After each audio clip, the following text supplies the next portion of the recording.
Thank you, Madam Speaker, for allowing me an opportunity to contribute to this Finance Bill 2022. Madam Speaker, we came to this House a little over a month ago when the Minister of Finance presented his fiscal package for 2022-23, and that bill was soundly rejected by the opposition benches, Madam Speaker. Madam Speaker, 1 month ago, the country rejected this budget placed by this Minister of Finance, Madam Speaker. Madam Speaker, in the media, the conversation was total rejection of the budget as well, Madam Speaker. Madam Speaker, the business community rejected this budget. But Madam Speaker, the budget found no support in any sector of this economy. So Madam Speaker, what we are here today to do is that the government is asking us to amend particular pieces of legislation that really is going to prop up failed policies that we have determined that will not take Trinidad and Tobago forward, Madam Speaker, and that is what we are doing here today. Madam Speaker, I want to commend my colleague from Oropouche West, who clearly put a position squarely in this Parliament today, and he touched on several areas of the clauses that are included in today's debate. And I will, in my presentation, Madam Speaker, look at some of the others that he was not able to mention in the time allotted to him. And I may touch one or two that he may have spoken of, but from a slightly different angle, Madam Speaker. But Madam Speaker, before I get into that, I must speak briefly on the contribution of the Honourable Member, San Fernando East. Madam Speaker, the Honourable Member stood on very thin ice, Madam Speaker, because his first few points, Madam Speaker, was weak. It had no substance, it had no base, Madam Speaker. Madam Speaker, the Minister started his presentation that Trinidad and Tobago was on a path to growth. But Madam Speaker, I travel from San Fernando to Maharo every other day, and I feel the path that he's suggesting is as crumbling and as collapsing as the Naparima-Miara Road, Madam Speaker. And the journey, like my journey to Maharo, is hurting. And I'm sure the people of this country is hurting as well on that very same path that the Minister speaks about. Madam Speaker, the Honourable Minister boasted in some strange way that the policy of his government has stabilized the exchange rate. But Madam Speaker, there are thousands of small businesses in this country can't find $1. So what is the reason for having a stable exchange rate and you can't find exchange currency? So that is no boast, Madam Speaker. Madam Speaker, the policy of his government concerning the exchange rate has really created a black market in this country that is driving an exchange, when you could find it, about $9 to 1, driving prices up for the consumers in Trinidad and Tobago. And Minister, that is nothing to boast about. Madam Speaker, the Minister also spoke about the quality of economic policy that has been delivered by the government of which he is a part of. But I want to put it to the Honourable Minister that the policy of his government has driven the public sector debt to over $150 billion that our great-grandchildren will be paying for this debt, Madam Speaker. And that is nothing to boast about, Madam Speaker.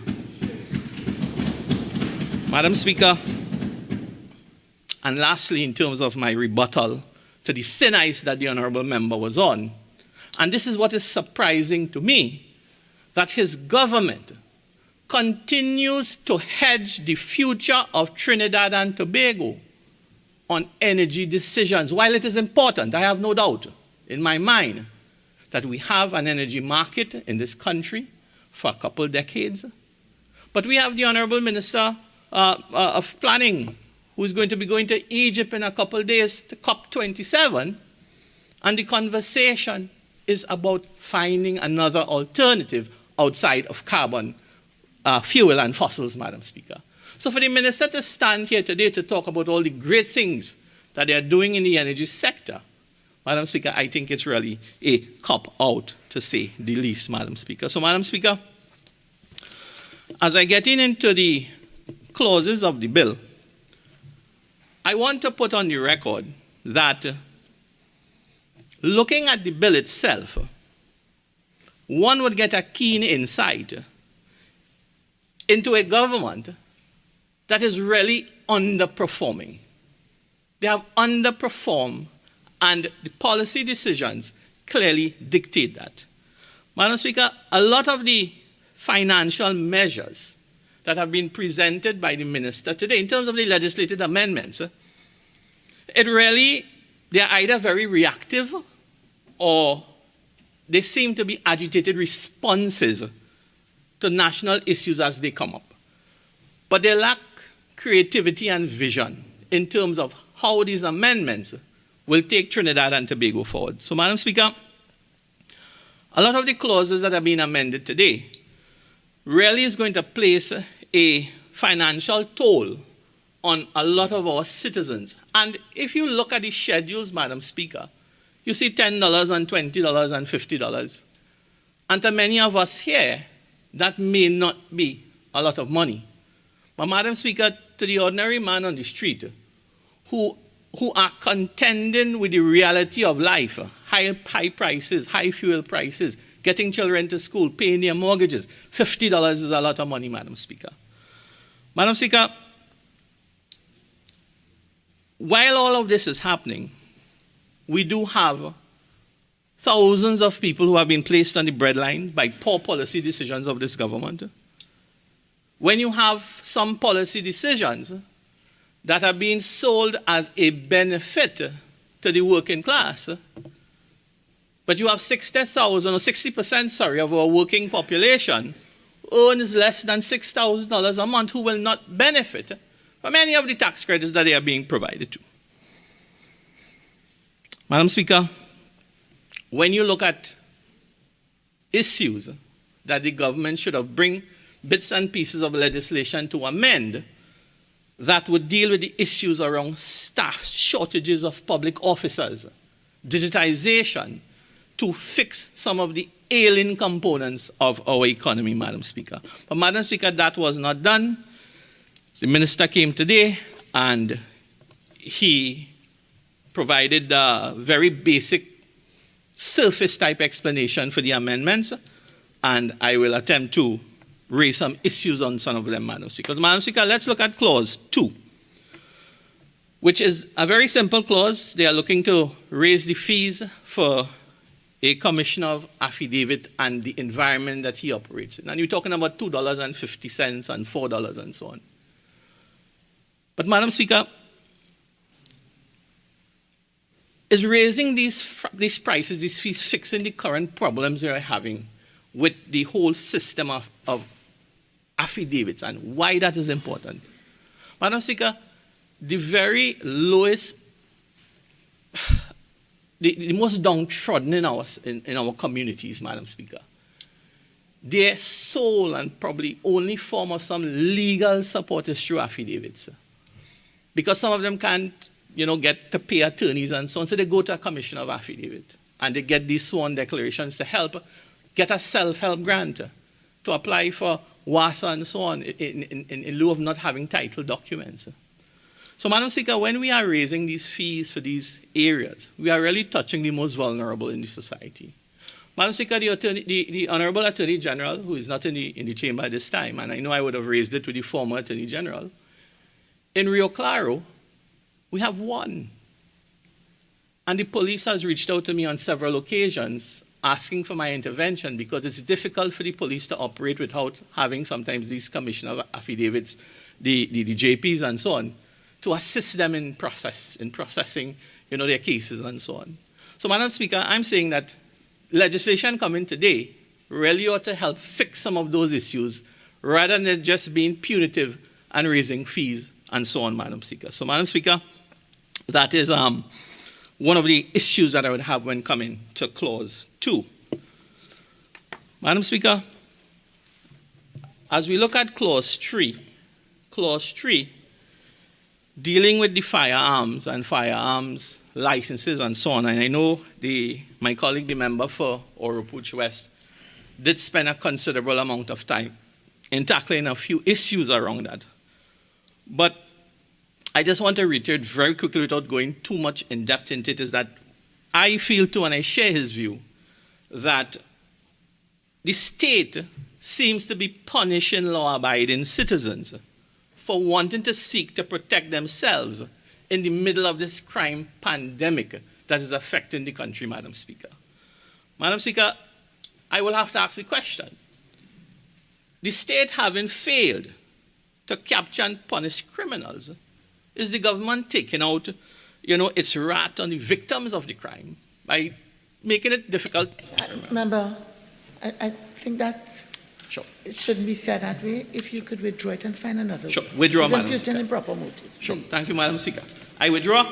Madam Speaker, the state should look to support and encourage and help our citizens to defend themselves at all costs, Madam Speaker. Madam Speaker,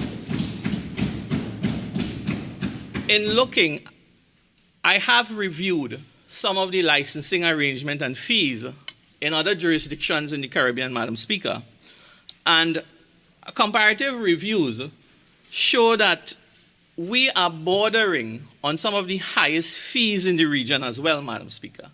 So, Madam Speaker, the Minister has not made a clear argument as to the rationale behind the fees and the jump in the fees as to why it's going to that level. Madam Speaker, on top of that too, nothing in the amendments outside of the fees is assisting with the processing of these applications as well. So, Madam Speaker, when we are dealing with fixing a problem and you're not dealing with some of the core issues, we are going back to a state where you have to wait 8 and 9 years, perhaps, to get for your application to be processed to a point where they even tell you that you've been rejected. So that is something that I feel strongly, Madam Speaker, that when we are amending legislation for policy decisions like these, we ought to do it to solve problems, not create more problems, Madam Speaker. Madam Speaker, if we were to look at Clause 4, Clause 4 speaks to the registration of clubs. It fits in with the whole issues around the tax exemptions and you'd ask the question, and I think the member for Oropuch West raised it as well, that the law-abiding citizens, the law-abiding business people in clubs and so on, they may feel a sense of slight because while they are hard-pressed to follow the law and get their payments on time, and sometimes to do that, they may have to forego something else. Then there are those who sit idly by and relax, saying, well, we'll get an amnesty, and they get to have a ball of a time, knowing that they're going to get to pay this thing without penalty and interest. So it may seem to be a bit disadvantageous for law-abiding citizens, law-abiding businesses, and we must encourage that, Madam Speaker. We must never, as a government, as a legislator, create legislation that tells people subliminally that it is okay to do the wrong thing. So all I'm saying, Madam Speaker, as we go forward and we bring legislation to this parliament, we must always insist that we do the right thing the first time, all the time, Madam Speaker. Madam Speaker, quickly as we go on to Clause 5, we're dealing with about the issue around oil pollution and so on. Madam Speaker, there can never be any objection or opposition to review any fines when coming to oil spills and anything that would cause destruction to our environment. But the question to the common man on the street, why a tenfold increase? Now, we can always decide whether 100,000 or 100 million is enough as a penalty. But I suspect as any government, and you are bringing a rationale or a reason to raise a fine, then there should be something to anchor it on, some foundation of why am I raising this tenfold. That has not been presented today, Madam Speaker. And I think the government should explain these things when they come with these amendments as to why that size of increase, Madam Speaker. So, Madam Speaker, pollution must be penalized, but the penalties should meet international benchmarks and have some sort of foundation and rationale to go with it, Madam Speaker. Madam Speaker, as we move quickly to clause 6, and I know this is one that has some contention because we are giving the Commissioner of Valuation some extra powers or some extra ability to be able to access information from additional parties. But, Madam Speaker, the government must say, right? And again, if the government had the right policies and system in place from day one to encourage citizens to do the right thing and submit your information and submit it correctly, then there would be no need for, there's this perception like the government wants to be the big brother now and capture your information here and there and everywhere. So it looks like you're snooping. While it may not be the intention of the government to snoop, but at the end of the day, that's the perception is going to come around like. So rather than we encourage our citizens to do the right thing, and let's do it, there's a law in place, we have to follow the law. But when there's the perception that snooping, because we're giving the Commissioner of Valuation some powers to go into TT Post, WASA, T and Tech, to get your information, you get this pushback as well, Madam Speaker. So rather than we move the country forward, we keep going backwards because of the way how these things are being done, Madam Speaker. And I urge the government that we should never, never, never give the impression that something clandestine is going to happen. Madam Speaker, so that's just a simple suggestion that I'm having. I don't want, at the end of the day, the citizens of this country feels that there's an insidious move to monitor and control the lives of our citizens, Madam Speaker, and I would leave clause 6 right there.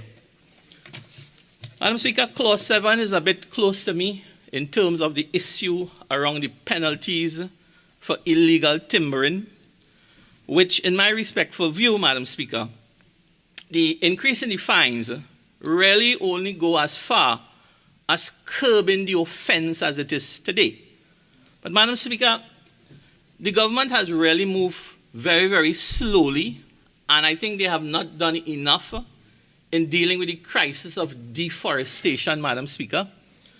Madam Speaker, the slash and burn farmers, on squatters, they're everyone's state land, but the government has really sat back for years in dealing with this matter. It has gotten to a point where it is really creating a huge impact on the environment. And I'll just give you an example, Madam Speaker. Madam Speaker, in Rio Claro, we have had 25 acres of what we call the Eckersville Wind Belt Reserve that has been destroyed, totally destroyed, by illegal squatting and slash and burn. I have been intimately involved in the matter because, the legitimate farmers, they come to me and they complain, and I've reached out to Commissioner of State Lands, I reached out to the Minister of Agriculture, the former Minister of Agriculture, I reached out to the Paray police as well, Madam Speaker. And they all seem to be hand-tied, like Sunday crab, in bringing action to slow down or stop the pace of that. Madam Speaker, I understand even in Tableland, even 300 hectares of forest, that has been bulldozed by illegal farmers as well. But here was the impact for those things, especially in Eckersville and Tableland and so on, Madam Speaker. Madam Speaker, these forested areas are really used to slow down the wind as it blows across the eastern seaboard. When these forests are removed, you will have issues in central Trinidad where more roofs starts to blow out because there's nothing stopping the wind, Madam Speaker.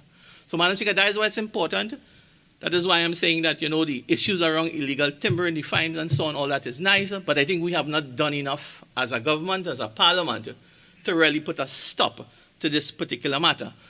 Madam Speaker, before I move on from Clause 7, it is worth noting that in the Conservator of Forest's office, there are vacancies for 60 officers and 40 range wardens. So, Madam Speaker, the minister should have really come today and advise legislatively how we can fill that gap so we can really put a dent into the illegal deforestation, Madam Speaker. So, Madam Speaker, I hope in the minister's wrap-up he has an opportunity to say that, they are looking at these matters and it will augment what he's doing today with regards to these fines, Madam Speaker. Madam Speaker, Clause 8 deals with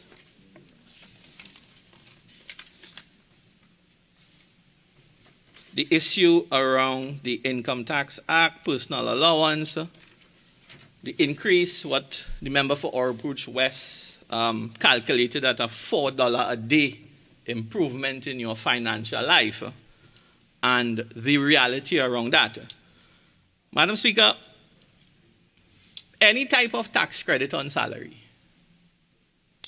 the question you must ask is how does that affect the 150,000 people that has no job, who are not in the legal or the statutory working system that can benefit from that tax credit, Madam Speaker.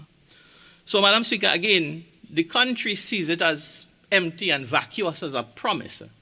And as a state, as a government, we ought not to be putting mental pressure and stress on the people of this country by they having to believe that these are sleight of hand that are being placed on them by giving in one and taking twice the amount in the other hand, Madam Speaker.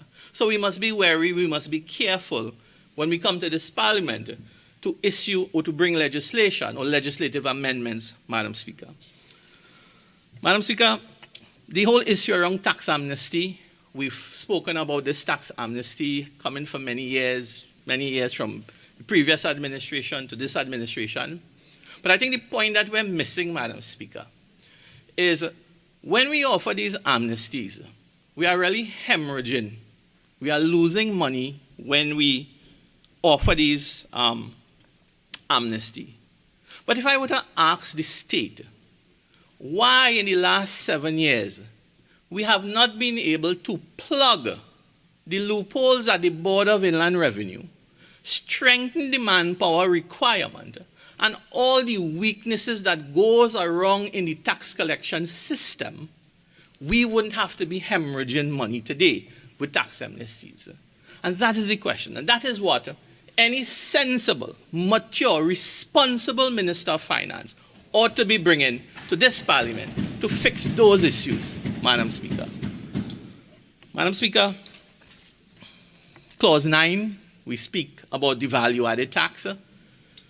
We speak about the threshold lifting to $600,000 to, as the minister said, he felt that a lot of small businesses were having trouble administratively to manage the value-added tax. But, Madam Speaker, it goes way beyond those small businesses, because if you look at the record of the state's ability to collect value-added tax has been poor. If you look at the record, the administrative record in giving refunds and reimbursements to business as well, has been absolutely poor. Madam Speaker, those two poorness or paucities on both sides, that does not augur well for VAT as a tax collection system, Madam Speaker. And I think the state should have come today, the government should have come today and say, well, look, I am proposing a simpler option to deburden businesses and consumers from this highly administrative value-added tax system, and we are proposing to do something simpler, which will bring more money into the coffers of the state, Madam Speaker. Madam Speaker, that is something that should have been here as part of the amendment to the value-added tax administration laws, Madam Speaker. Madam Speaker, I want to go and close off my contribution on Clause 12. I know clause 12 as well is a very tricky one in that, it is dealing with the scrap iron dealers. And it has really touched, whenever we make decisions that interfere with the most vulnerable folks in our society, it really goes beyond action, but it really impacts people thinking, their hearts, their livelihoods. And this whole issue around scrap iron dealers, by just putting a penalty or a fine, increasing the fine, it really comes back down to an absence of creativity, Madam Speaker, and a lack of critical thinking on behalf of the state. Madam Speaker, I recall that the scrap iron dealers had presented over a year ago, because this problem that we've had to deal with wasn't something new, it was happening a while ago. And proposals were presented to the government, and nothing was done. So definitely the industry felt an opportunity to self-regulate, which the state did not take action on at that point in time.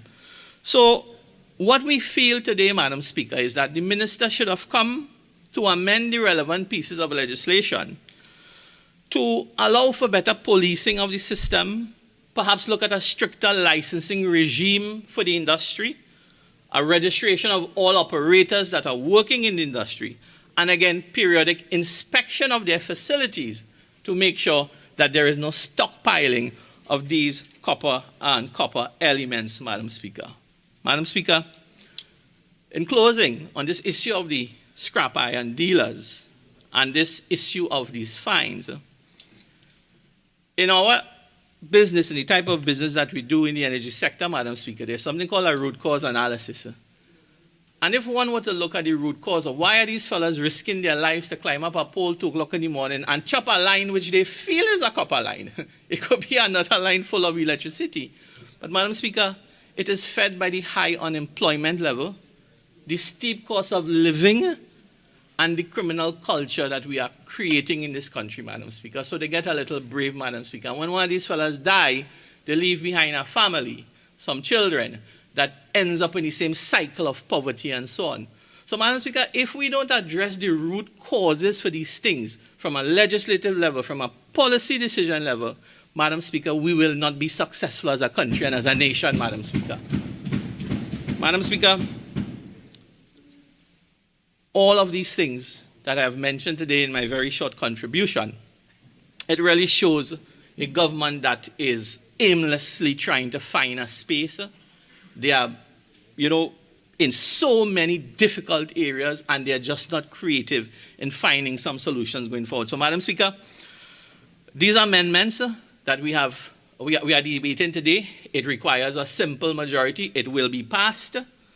But I am putting it to this House, Madam Speaker, that there will be no benefit out of any of these amendments that is going to shift the economic fortunes of Trinidad and Tobago, Madam Speaker. And I thank you.